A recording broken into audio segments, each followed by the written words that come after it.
Hace 8 días escribí termómetros de aire y de mercurio y de aire, pero realmente no tuve tiempo para presentarlos de aire, ¿verdad? Hoy, en algún momento me vi tentado a escribir termómetros de aire, termopares y termómetros de resistencia, y entonces mejor preferí quedarme corto y poner nada más termómetros de aire. Y si alcanza el tiempo, pues también presentaremos las consideraciones que hace Maxwell sobre los termómetros sobre los termopares y sobre los termómetros de resistencia, ¿no? El objetivo de Maxwell, desde luego, fundamentalmente, está en conocer la naturaleza a través de la experimentación, y eso realmente es un procedimiento difícil. A mis ojos, es mucho más interesante el proceso mediante el que uno llega al conocimiento que el conocimiento mismo, ¿verdad? En fin, los científicos estamos interesados en llegar al conocimiento. No nos interesa mucho conocer el conocimiento, sino más bien llegar a conocerlo. Y son los métodos, les repito a ustedes, los que nos interesan más, ¿no? En cierto sentido, los resultados de Maxwell son viejos, y a veces estoy mostrándoles a ustedes cosas ya viejas, o que han sido superadas por otras todavía mejores. A mí, en cierto sentido, me parece más interesante el proceso en que uno llega al conocimiento, y en ese sentido el trabajo de Maxwell sigue siendo nuevo, ¿no? Entonces déjenme comenzar por presentarles a ustedes el termómetro de Galileo. El termómetro de Galileo estaba formado de dos partes. Déjenme hacerles un diseño. Desde luego, ustedes pueden hacer todas las variaciones sobre estos diseños, ¿no? Entonces, la idea central es tener una ampolleta de vidrio. Aquí en México a menudo los llamamos bulbos, y me imagino que los llamamos bulbos porque en inglés a las ampolletas les dicen bulb, y desde luego México se vio inundado de estos productos para que funcionaran los radios, las televisiones, antes de llegada de los transistores, ¿no? Bueno, el caso es que yo quisiera proponerles a ustedes una ampolleta de vidrio. Ven ustedes que la forma es rigurosamente caprichosa, ¿no? Básicamente está formada de un tubito de vidrio, terminado en esta ampolleta que les digo a ustedes, también de vidrio. Se puede producir simplemente soplando, ¿no? En los sopladores de vidrio, pues simplemente tomarían un tubo de vidrio que empezarían por obturar calentando un extremo, y ya que está fundido el vidrio, todo lo que tienen que hacer ellos es agarrarlo, lo soplan y entonces se infla el vidrio, ¿no? Si ustedes están interesados en que no vaya a haber nada de agua, humedad o algún producto proveniente de los pulmones del soplador, bueno, en lugar de utilizar los pulmones del soplador, pueden utilizar una perilla, ¿no? Una pera. En fin, yo quiero suponer que ya han ustedes conformado su termómetro de aire, y ahorita les voy a decir cómo se debe utilizar el termómetro, ¿no? Las dimensiones que yo les estoy proponiendo básicamente son para poderlo dibujar. Ustedes pueden hacer ese dispositivo mucho más pequeño, ¿no? La burbuja, la ampolleta podría tener 1 centímetro cúbico de volumen, o podría ser incluso más pequeño, ¿no? Y este tubo que yo les estoy proponiendo a ustedes, que en el pizarrón tiene una dimensión de 1 centímetro aproximadamente de diámetro, ustedes podrían hacerlo de 1 milímetro. Las dimensiones, les repito, pues las he escogido de tal manera que las pueda yo dibujar, pero el dispositivo que les estoy pintando a ustedes bien podría ser muy pequeñito, podría ser muy pequeño, ¿no? La técnica que utilizaba Galileo para utilizar esto, para medir la temperatura, es muy sencilla. Todo lo que hacían es que en un primer paso era necesario calentar el bulbo. El bulbo está lleno nada más de aire, ¿no? Y lo que se hace es que una vez que está caliente, una vez que está caliente, se sumerge. A ver, allá hay gente que habla. A ver, ¿quién está platicando, verdad? A lo mejor puede resultar más interesante ir a platicar allá afuera, ¿verdad? En fin. Entonces les decía a ustedes, ya que está caliente el termómetro, lo que tienen que hacer ustedes es sumergir el tubo, la parte recta, la sumergen en un recipiente con agua. Y entonces, ¿qué es lo que pasa, no? Ustedes, desde luego, al sumergirlo en agua, pues retiran la fuente de calor, y entonces el aire que tenían ustedes en el interior del termómetro se enfría. ¿Qué pasa cuando se enfría el aire? Pues ahora sí que le pasa lo que al chorrito, se hace chiquito. El aire disminuye su volumen. Y entonces esto tiene como por consecuencia, el agua asciende a lo largo del tubo y adopta un nivel que corresponde a la temperatura a la que se encuentra el bulbo. Este es el detalle interesante, ¿no? ¿Cómo se puede utilizar esto? ¿Cómo se puede utilizar este dispositivo para medir la temperatura, por ejemplo, de un enfermo, ¿no? Bueno, pues todo lo que tiene que hacer el enfermo es colocar este bulbo, igual que los termómetros de mercurio. O sea, se coloca en contacto con la parte que debe ser medida, ¿no? Desde luego este montaje es desagradable, porque imagínense ustedes, hace falta tener todo el conjunto, el recipiente con agua, el termómetro. Pero bueno, en fin, así funciona esto. Es incómodo este dispositivo, pero bueno, en fin, ustedes tienen ganas de medir la temperatura con este objeto, lo que hacen es simplemente colocarlo en contacto con el objeto cuya temperatura quieren medir. Y si ustedes encuentran un objeto ligeramente más caliente que el medio ambiente, entonces el nivel de agua, en lugar de colocarse aquí, se coloca más abajo. Y podemos proceder a calibrarlo igual que calibrábamos hace una semana los termómetros de mercurio. Es decir, podríamos ponerlo en contacto con el punto de congelación, es decir, una mezcla de agua con hielo que está en estado estacionario, o podríamos ponerlo en contacto con el agua en ebullición a presión atmosférica, y entonces, si nosotros repitiéramos toda esta serie de experiencias, entonces podríamos marcarle en este termómetro 2 posiciones para la altura del nivel del agua, que no tienen por qué ser estas que yo les he señalado aquí, ¿no? En un primer experimento, el de la temperatura de congelación, en el de la temperatura de congelación, el aire realmente se comprimiría mucho, jalaría, succionaría el agua, y entonces el agua llegaría hasta un cierto nivel que llamaríamos entonces temperatura de congelación. Déjenme poner como abreviación PC para no pasar mucho tiempo escribiendo.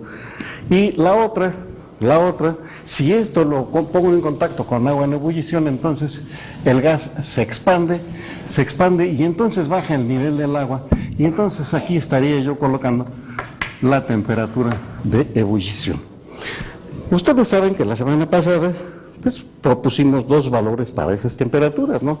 La temperatura de congelación la llamábamos 0 y la temperatura de ebullición la llamábamos 100, y explicábamos que esto era en la escala Celsius. También propusimos la escala Fahrenheit, en la que esos números representaban el primero 32 y el segundo 212. Mostramos las ventajas que tenía cada una de ellas, ¿no? Ya no las voy a repetir. Esto que está acá es el termómetro de Galileo y tiene muchas ventajas, ¿no? Entre otras ventajas es que el calor necesario para que este termómetro reaccione y marque la temperatura es mucho más pequeño que el que requiere el mercurio. Yo estoy pensando en una burbujita de mercurio, pues la cantidad de calor necesaria para que el mercurio se expanda es muchísimo más grande que el correspondiente volumen de aire. Es decir, este termómetro responde más rápido que el termómetro de mercurio. Desde luego tiene la desventaja de que está muy complicado de traer el conjunto para utilizar este termómetro, ¿no? Otra desventaja que tiene el termómetro de aire es que depende de la presión atmosférica. Si ustedes ya tienen calibrado su termómetro, este que está acá, y cambia la presión atmosférica, entonces para una temperatura de congelación puede ser que el nivel suba o baje dependiendo de la presión atmosférica. Y bueno, ya me pueden decir ustedes, este termómetro, entonces no solamente resulta sensible a la temperatura, sino también a la presión atmosférica, y entonces podemos también utilizarlo como barómetro. Efectivamente, podemos usarlo como barómetro. Yo quiero traer quiero recordar dos experimentos muy famosos que son lo que queremos utilizar para analizar el movimiento del termómetro, ¿no? De este termómetro de gas. Ese montaje que está allá es muy bonito, pero no es el montaje que yo deseo utilizar. Déjenme proponerles a ustedes como variante para este montaje, quizás convenga que recordemos el termómetro de mercurio de la semana pasada. Acuérdense que tomamos una serie de precauciones para que no quedara nada de aire en el interior del termómetro. Y cuando hacíamos las cosas bien hechas y no quedaba nada de aire dentro del termómetro, entonces decíamos que estaba químicamente sellado. Y la palabra que se utilizaba para decir químicamente sellado era decir herméticamente cerrado, tomando el nombre de Hermes, el mensajero de los dioses, ¿no? Dijimos allí que la prueba para ver que no tuviera nada de aire era voltear el termómetro. Esto no lo podemos hacer con los termómetros para medir pacientes, porque los termómetros para medir pacientes tienen un estrangulamiento y esos hay que agitarlos para bajarlos. En un termómetro normal que no es de paciente, normalmente si ustedes lo calientan sube, si lo dejan de calentar se baja. Y eso no pasa con los termómetros para pacientes, ¿no? Bueno, entonces en un termómetro normal ustedes lo ponen de cabeza, y al ponerlo de cabeza, entonces el mercurio debe bajar hasta abajo. Bueno, déjenme hacerles el dibujo. Tienen ustedes el termómetro con su ampolleta en la parte inferior, que estoy llamando bulbo, y que marca una cierta temperatura, ¿no? Si ustedes lo voltean de cabeza, entonces la cosa queda más o menos de esta forma, y el mercurio se debería ir totalmente hacia abajo. Es decir, ustedes esperan, cuando el termómetro está correctamente construido, que todo el mercurio se va hacia abajo, y entonces tengo el mercurio colocado de esa forma. El mercurio se ha ido todo hacia abajo. Si no hemos hecho bien el proceso, entonces, en lugar de que el mercurio se vaya hasta abajo, entonces va a quedar aquí un colchoncito de aire. Y ese colchoncito de aire lo podemos ver simplemente porque el mercurio no baja hasta abajo. Bueno, miren ustedes, esto que está acá ya es un termómetro de aire. Desde luego, yo ahora tengo interés de que tenga mucho aire, no que tenga poquito. Así que entonces empezaría por dejar aire a la hora de fabricar el termómetro de mercurio. Pero les repito yo a ustedes, yo deseo dejar un colchón de aire y luego ponerle un poquito de mercurio que va a servir de tapón. No tiene que ser mercurio. Ustedes podrían poner, en lugar de tapar con mercurio, podrían tapar, por ejemplo, con aceite.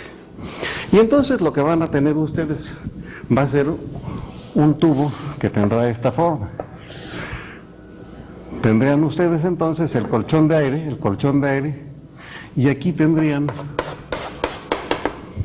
una gota que podría ser de mercurio, de aceite, en fin, de algún líquido. El objetivo de este líquido es mantener aislado el aire, que es nuestro sistema para medir temperatura, y el resto, ¿no? Desde luego, las dimensiones de este tubo no pueden ser tan grandes como la estoy poniendo en el pizarrón, porque si la hicieran ustedes, entonces el mercurio se colaría, se iría hasta abajo y manda el aire hacia arriba, ¿no? Tiene que ser un tubo capilar, debe ser un tubo delgadito, de tal manera que efectivamente el mercurio se encuentre siempre por encima del aire. Las dimensiones, entonces, que les digo a ustedes, estas dimensiones deben ser pequeñas para que el mercurio no se las ingenie para bajarse y se mantenga entonces el aire como un colchón. Yo les estoy diciendo a ustedes que llenen ustedes esto de aire, pero podrían ustedes llenarlo de cualquier otra cosa, ¿no? Podrían utilizar nitrógeno, podrían utilizar hidrógeno, podrían utilizar helio. Es más, les digo, la verdad es que quizás el helio sea el gas más ventajoso para llenar el contenido de este gas, ¿no? Bien, quiero entonces pensar en lo sucesivo, que que está acá es mi termómetro de aire, y cuando yo tome una medición de temperatura, lo que voy a hacer simplemente va a ser medir esta distancia. Ustedes saben que estas distancias las represento yo con una H, ¿no? Y lo que pasa es que H es la abreviatura de height en inglés, ¿verdad? Entonces, altura no se abrevia con H en español, ¿verdad? Pero bueno, ahí está el origen de ponerle H a las alturas en español, ¿no? En inglés se escribe height. Y yo puedo medir entonces directamente la temperatura precisamente con la altura de la columna de gas, ¿no? Antes de seguir adelante quiero mencionarles a ustedes dos leyes que son las que quiero utilizar para entender el funcionamiento del termómetro de aire, ¿no? Ya les dije a ustedes que el termómetro de aire tiene la dificultad de que depende de la presión atmosférica, depende de la temperatura, y entonces en ese sentido, pues no está al alcance de una ama de casa, ¿no? Tiene uno que hacer numeritos, tiene uno que hacer ecuaciones, ¿verdad? Y necesitamos ahorita ver qué ecuaciones hay que hacer. Déjenme decirles a ustedes que las temperaturas que mide un termómetro de gas son mucho más confiables y mucho más interesantes que las temperaturas que mide un termómetro de mercurio. Entonces, cuesta más trabajo, pero vale la pena, ¿no? La primera ley que yo les quiero mencionar la descubrió Robert Boyle. Y pocos años después, creo que fue 4 años después, la redescubrió en términos de Maxwell en el continente un señor de apellido Marriott. Entonces esta ley se lleva los nombres de Boyle y Marriott.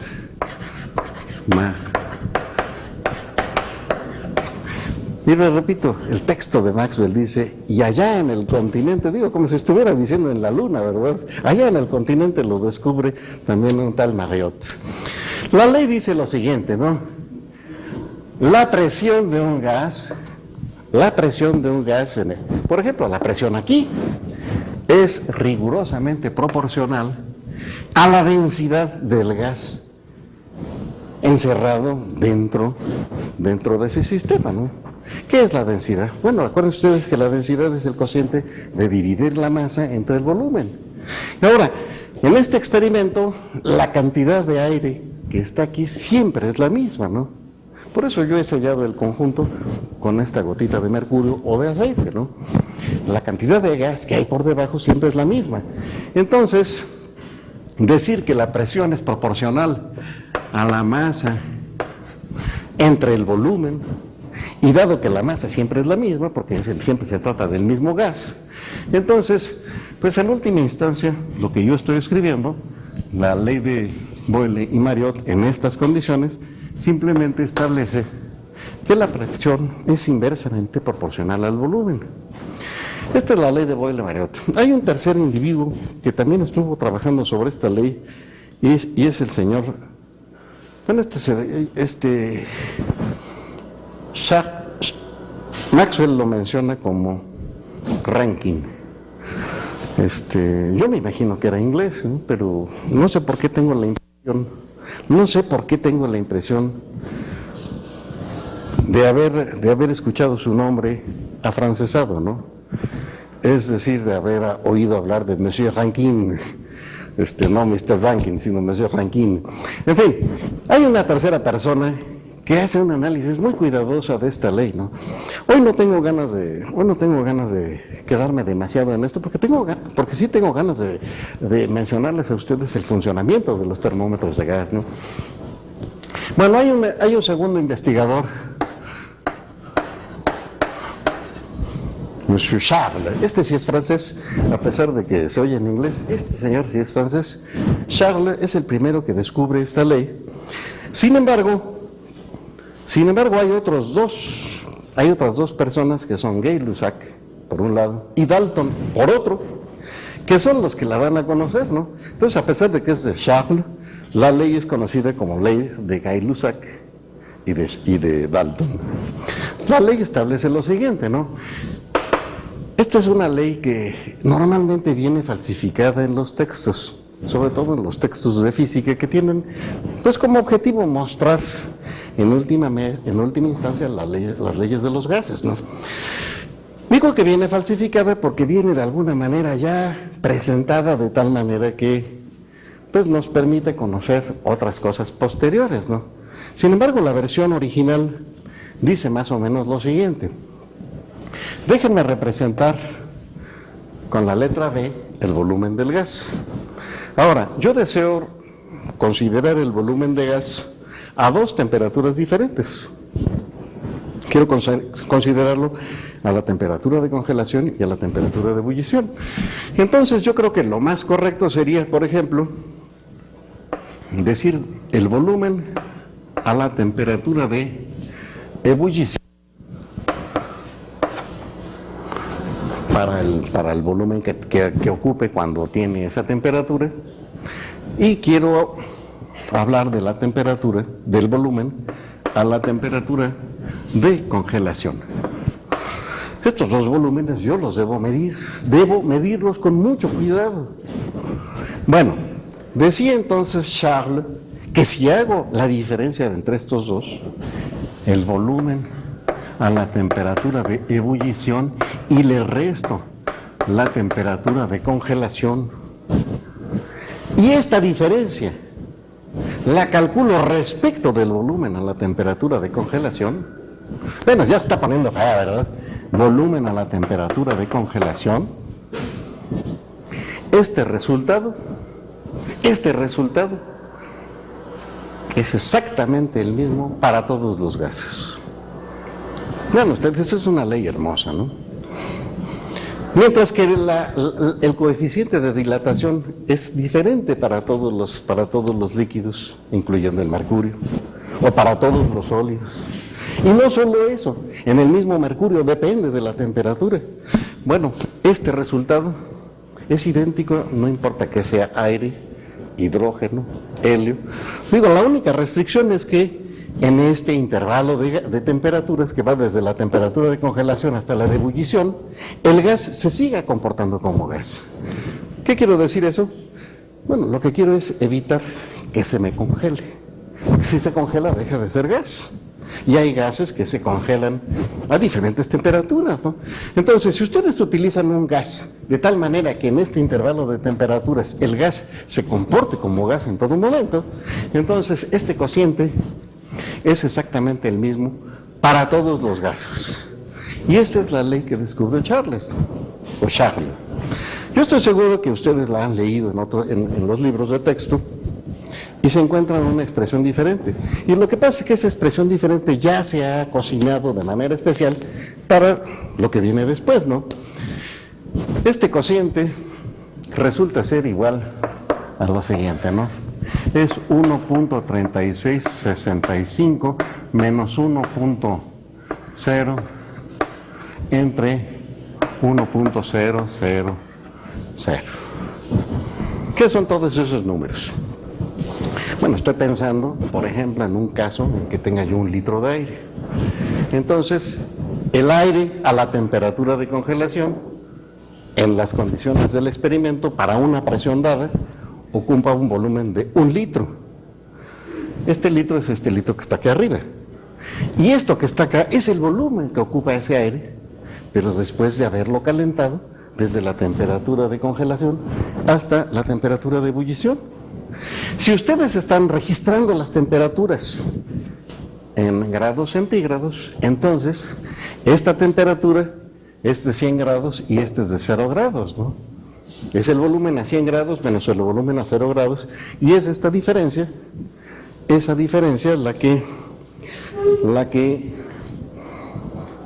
diferencia que yo les pongo ahí, pues es el cambio en el volumen del gas, ¿no? Vamos a ver la diferencia, ¿no? 1.3665 menos 1 me va a dar 0.3665. Y todo número dividido entre 1 da ese número, así que ya ni para qué lo sigo dividiendo, ¿no? Esta es la característica, este es el comportamiento de todos los gases, no solamente del aire, sino también del nitrógeno, del oxígeno, del helio en particular, ¿no? Bueno, pues estas son todas las leyes que a mí me hacen falta para, pues, ver cuál es el comportamiento de los gases, ¿no? Déjenme regresarme ahora, me quiero regresar al experimento del termómetro. Quiero marcarle 2 muescas, quiero hacerle 2 rayitas, pintarle 2 rayitas, y quiero colocar estas rayitas tomando mucho cuidado que estas rayitas las pongamos a presión atmosférica, a la presión atmosférica normal. No lo podríamos hacer aquí en Querétaro, ¿no? Tendríamos que irnos a la playa, ¿no? A nivel del mar. Y en segundo lugar, pues estas rayitas quiero que correspondan a las temperaturas de ebullición y de congelación. Déjenme entonces marcar en este mismo tubo, déjenme reproducir el tubo aquí abajo, y entonces yo quiero marcar en esta línea la temperatura de congelación, y esto yo lo quiero representar con la altura que yo podría medir en milímetros, por ejemplo, H1. Esta altura, pues es esta altura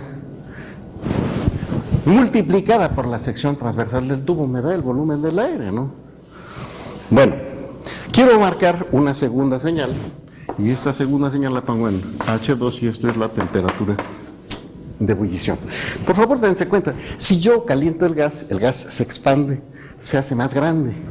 Y entonces, en estas condiciones, estas serían las posiciones que ocuparía. Desde luego, si están a la temperatura de ebullición, entonces yo tendría aquí el mercurio que ha sido levantado por el aire, ¿no?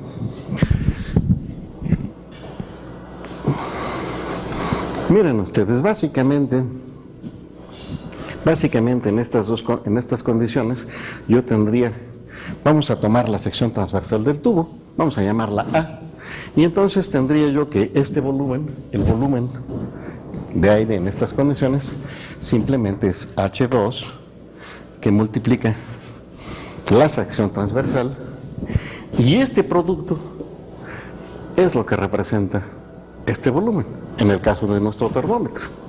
Bueno, a esto le voy a restar este volumen, que es H1 por A, y divido esa diferencia entre el volumen a la temperatura de congelación.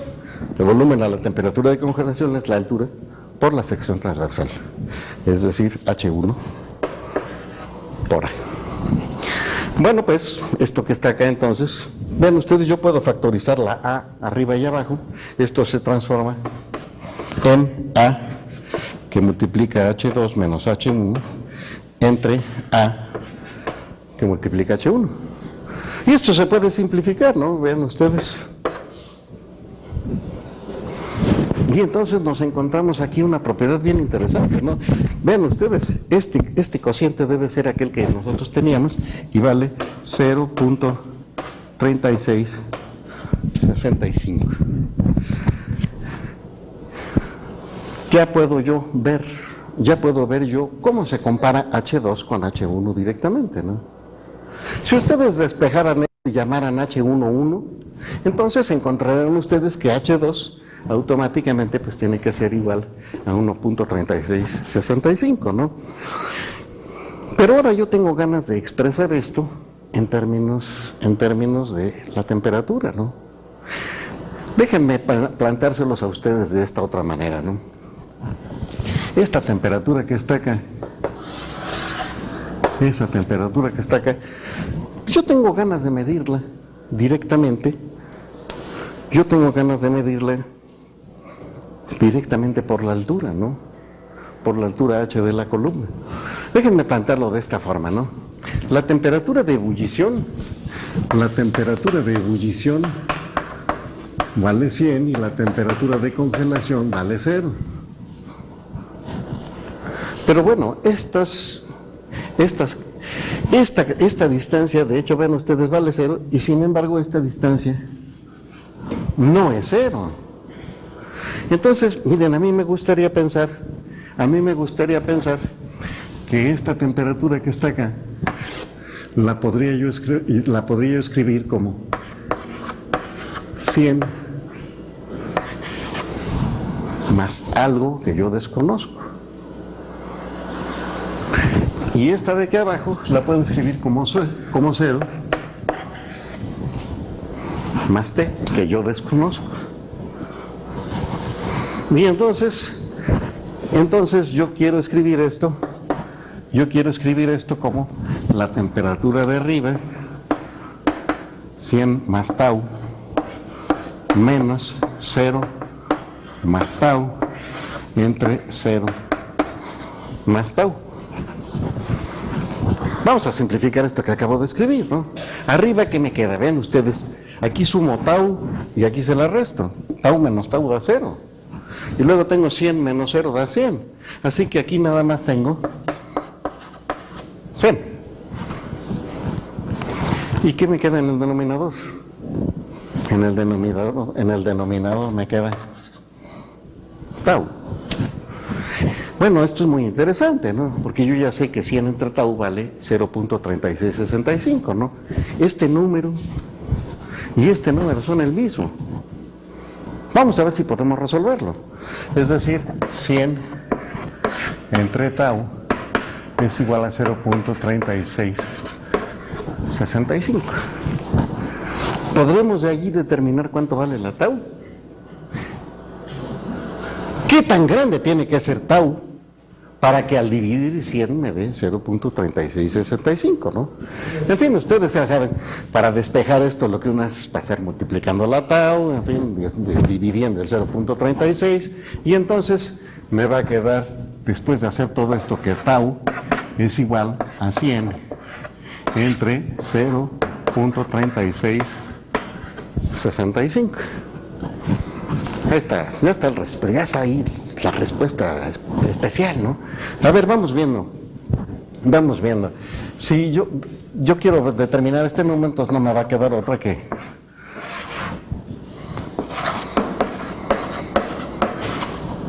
hacer esa división.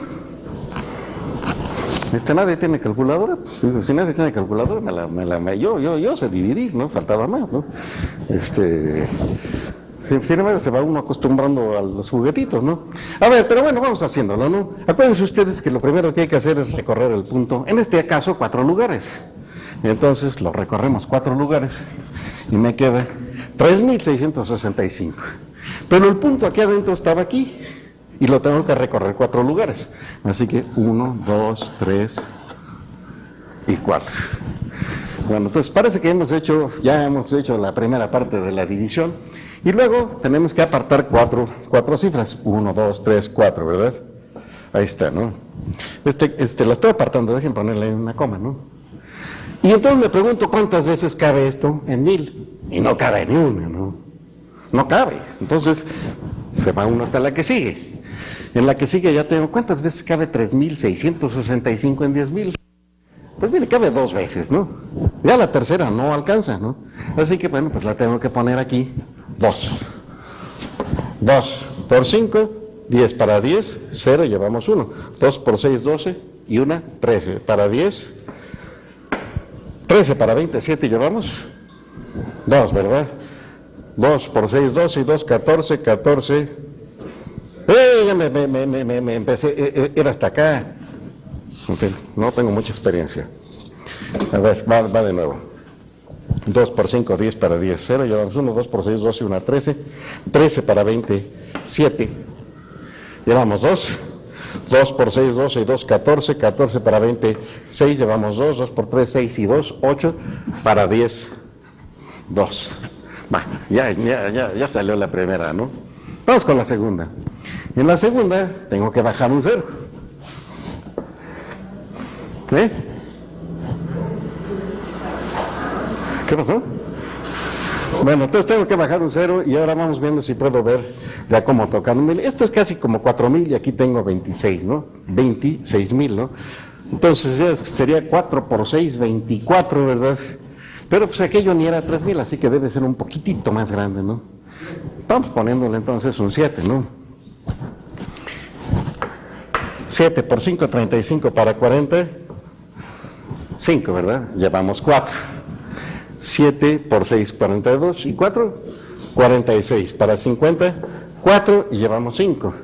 7 por 6, 42 y 5, 47 para 47, 0, llevamos 4. 7 por 3, 24, 7 por 3, 21 y 4, 25 para 26, 1.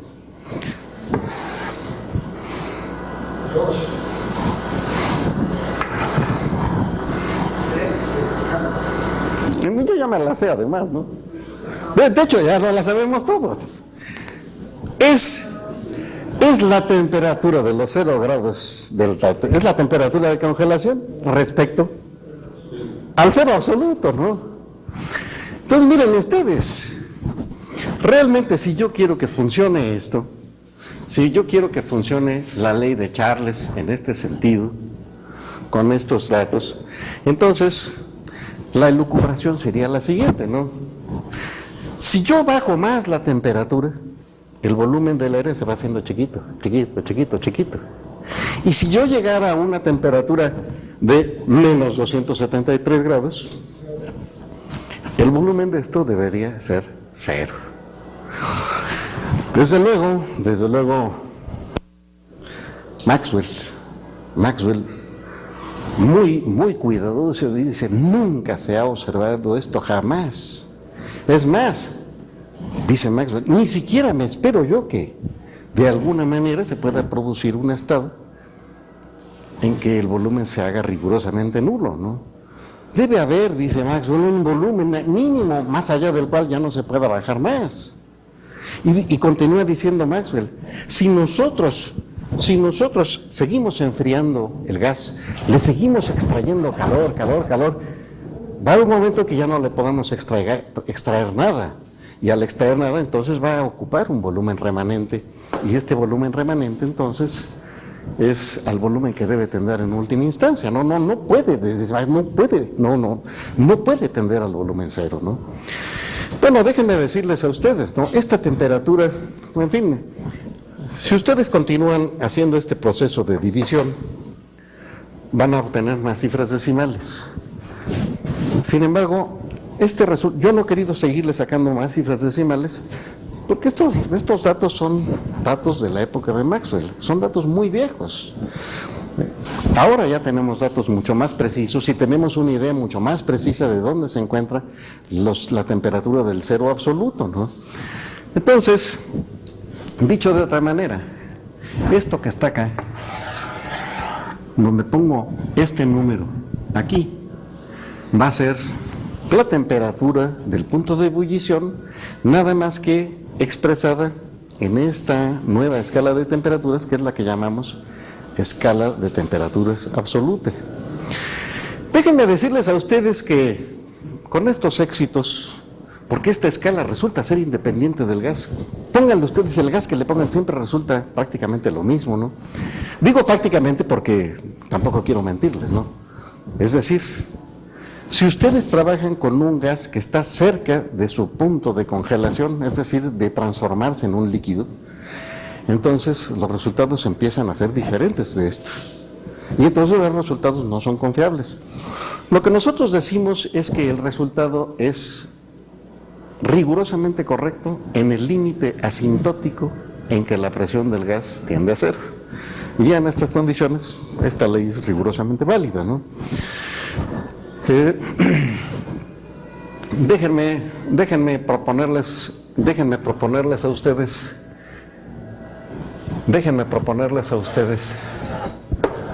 la ley de Charles, pero quiero hacer algunos cambios en la ley de Charles, ¿no? Primero, déjenme escribirla de la siguiente forma. La ley de Charles que yo les he pintado a ustedes aquí tiene dos temperaturas fijas. Yo tengo ganas de que una de las dos sea móvil. Vamos a ver si lo puedo hacer, ¿no? Sería el volumen a cierta temperatura. Déjenme ponerla aquí. Déjenme ponerla de la siguiente forma, ¿no?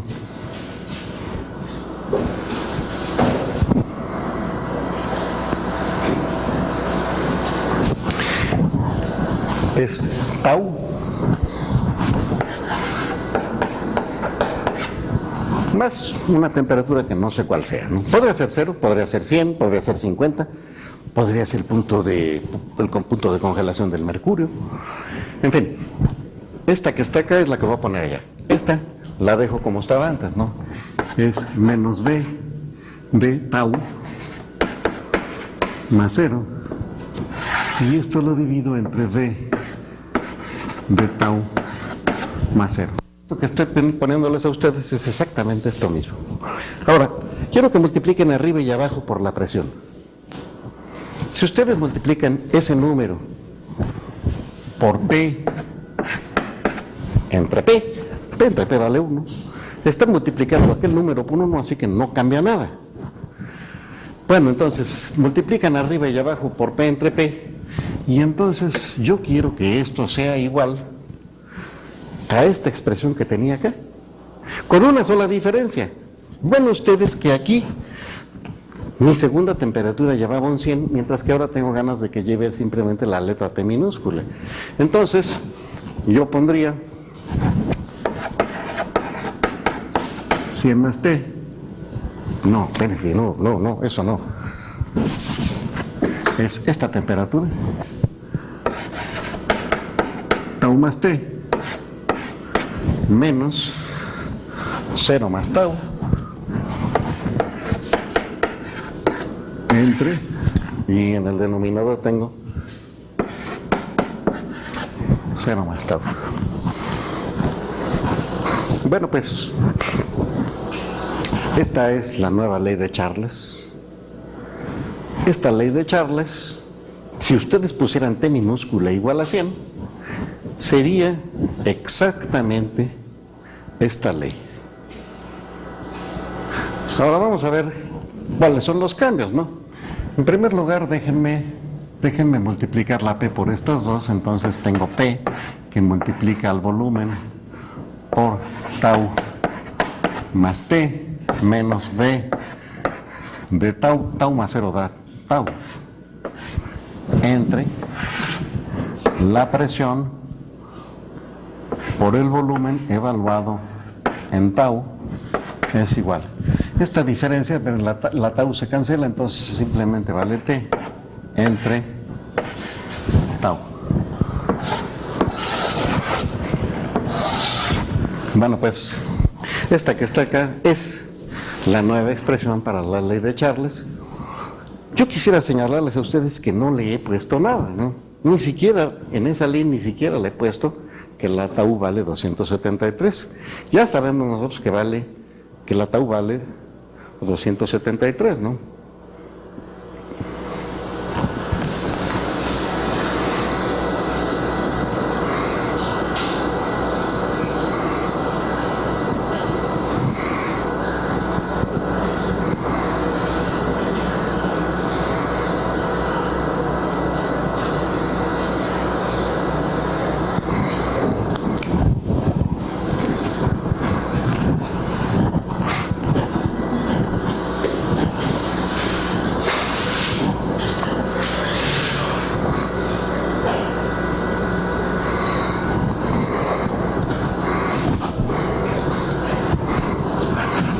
Bueno, pues ya no puedo simplificar más esa expresión. Pues bueno, esta es la vieja ley de Charles.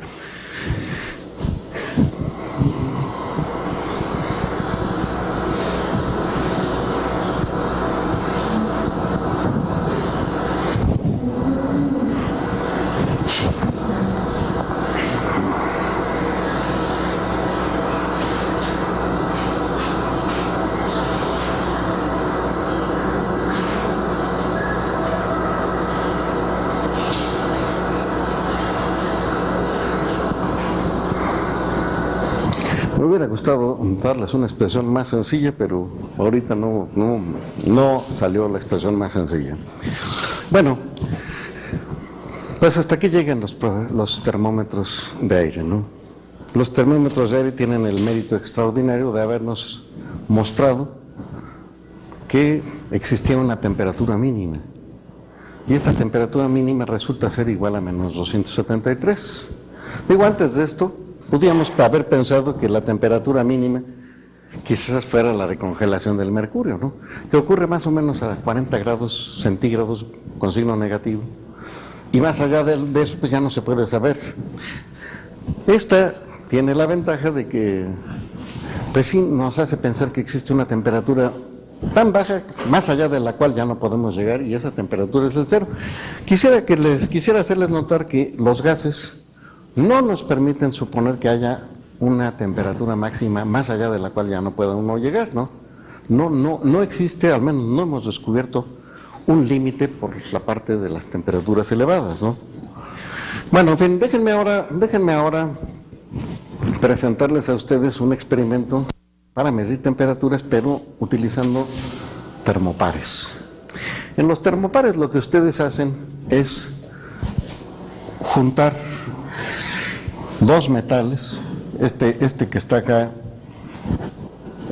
es un electrodo fabricado, por ejemplo, de cobre, y luego de este otro lado le ponemos un electrodo fabricado, por ejemplo, de hierro. Ustedes tienen que producir aquí una soldadura, tienen que unir los extremos. Y en esas condiciones, déjenme ponerle para que no se nos olvide, el símbolo del cobre, pues, es Cu, de cuprum, y el símbolo del hierro es Fe, de ferrum, ¿verdad?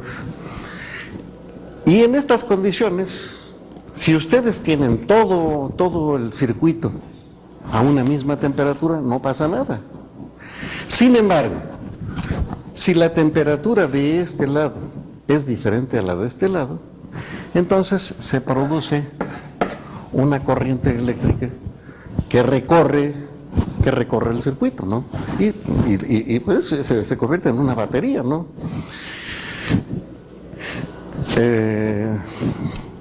Y entonces este tipo de montajes se utiliza para medir temperaturas. ¿Cómo se le hace, no? Bueno, miren ustedes, este lado lo podríamos introducir ustedes en un lugar al que no tienen acceso para medir temperatura. Y luego este otro lado lo sumergen en un baño María, y ustedes regulan el baño María hasta el momento en que desaparece la corriente. Al desaparecer la corriente significa que la temperatura de este lado es precisamente la temperatura del otro. Este es el funcionamiento de los termopares, ¿no? La descripción matemática para el funcionamiento de un termopar más o menos va de la siguiente manera, ¿no? Vamos a suponer que esto está colocado a una temperatura T1 y esto está colocado a una temperatura T2. La corriente que fluye en este sistema, la corriente, es proporcional, por un lado, a la diferencia de temperaturas, pero también va multiplicado por otro factor muy interesante, ¿no? El otro factor muy interesante es el siguiente. Es una cierta temperatura que podemos llamar temperatura neutral, y a esa temperatura neutral le debemos restar la mitad del promedio de estas, T1 más T2. De tal manera que si el promedio de estas temperaturas coincide con esta, no se observa ninguna corriente. Bueno, esta es la ley general que describe el comportamiento de los termopares. Los termopares siempre tienen dos temperaturas de referencia. Hay un lado que se debe poner a una temperatura, por ejemplo, se puede poner en contacto con el hielo en equilibrio con agua, es decir, a la temperatura de congelación, y la otra se deja en contacto con el sistema cuya temperatura se desea determinar. Algunos termopares son tan buenos, están también hechos, que puede uno dejar flotando esta temperatura, la temperatura ambiente, ustedes están midiendo muy altas temperaturas del otro lado, y entonces no necesitan realmente, si no necesitan mucha precisión, no necesitan sumergir este extremo en una temperatura de referencia. Bueno, estos son, ¿sí? ¿La corriente no depende del lugar que utiliza el usuario? Pues claro, sí, no, por eso yo dije que la corriente es proporcional, es decir, si yo quiero poner aquí un signo de igual, entonces tengo que poner aquí una constante que depende de los dos metales, pero también depende de la geometría, ¿no? Depende de qué tan gruesos son los dos cables, ¿no? Si los cables son muy gordotes, pues tengo una K grande. Si los cables son muy delgaditos, entonces voy a tener una constante pequeña, ¿no? Es decir, ya de esta forma, la constante K depende de los dos metales y de factores geométricos de los cables. Yo nada más les había puesto la parte que depende de las temperaturas.